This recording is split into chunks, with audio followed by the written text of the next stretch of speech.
বয়কটের গুঞ্জন, ক্ষোভ আর নীরবতা সবকিছুর অবসান ঘটিয়ে অবশেষে মাঠে ফিরছেন ক্রিস্টিয়ানো রোনালদো। সৌদি প্রো লিগে আল নাসরের হয়ে আবারও খেলতে দেখা যাবে পর্তুগিজ মহাতারকাকে।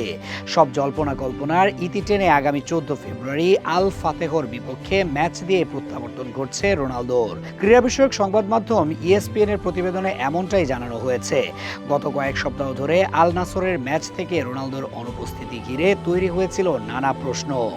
41 বছর বয়সী তারকা টানা 2 ম্যাচে মাঠে নামেননি জানিয়ে ভক্তদের মধ্যে উদ্বেগ বাড়তে থাকে।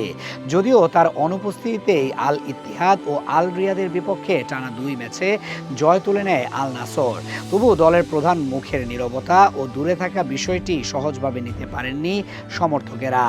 ESPN এর প্রতিবেদনে বলা হয়, সৌদি আরবের পাবলিক ইনভেস্টমেন্ট ফান্ড PIF এর সঙ্গে মতবিরোধ থেকেই মূলত ম্যাচ বয়কটের সিদ্ধান্ত নিয়েছিলেন রোনালদো। জানুয়ারি ট্রান্সফার উইন্ডোতে আল নাসর প্রত্যাশা মতো শক্তি না বাড়ানোয় তিনি ছিলেন ভীষণ ক্ষুব্ধ।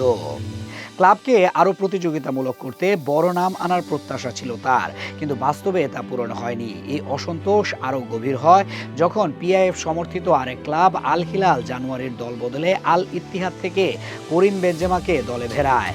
নিজের সাবেক রিয়াল মাদ্রিদ সতীর্থের এই হাই প্রোফাইল ট্রান্সফারকে আল নাসরের প্রতি অবহেলা হিসেবেই দেখেছিলেন রোনালদো। তার চোখে এটি ছিল শক্তির ভারসাম্য নষ্ট করার একটি সিদ্ধান্ত, যা সরাসরি প্রভাব ফেলতে পারে শিরোপা লড়াইয়ে।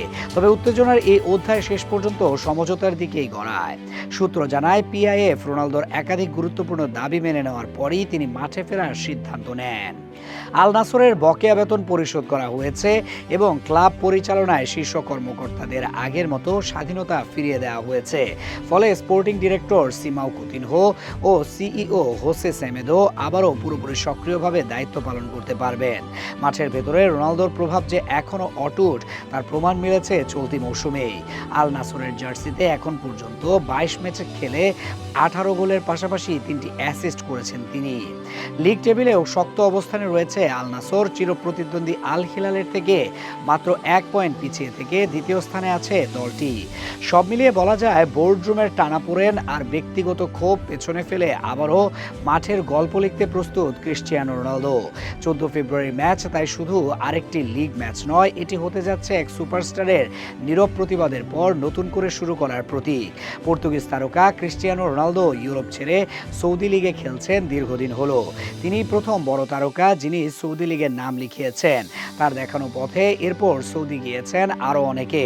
রোনালদো যাওয়ার পর থেকে ফুটবল বিশ্বের লাইমলাইটে আছে সৌদি লিগ, তবে মাঠের সাফল্যে রোনালদো এখনও ব্যর্থ। এতদিনেও আল নাসরকে শিরোপা জেতাতে পারেননি। যদিও ব্যক্তিগত নৈপুণ্য কম নেই, প্রতি সিজনে নিয়মিত গোল পাচ্ছেন তিনি, কিন্তু ক্লাব ফুটবলে শিরোপা জেতাই সর্বোচ্চ সাফল্য।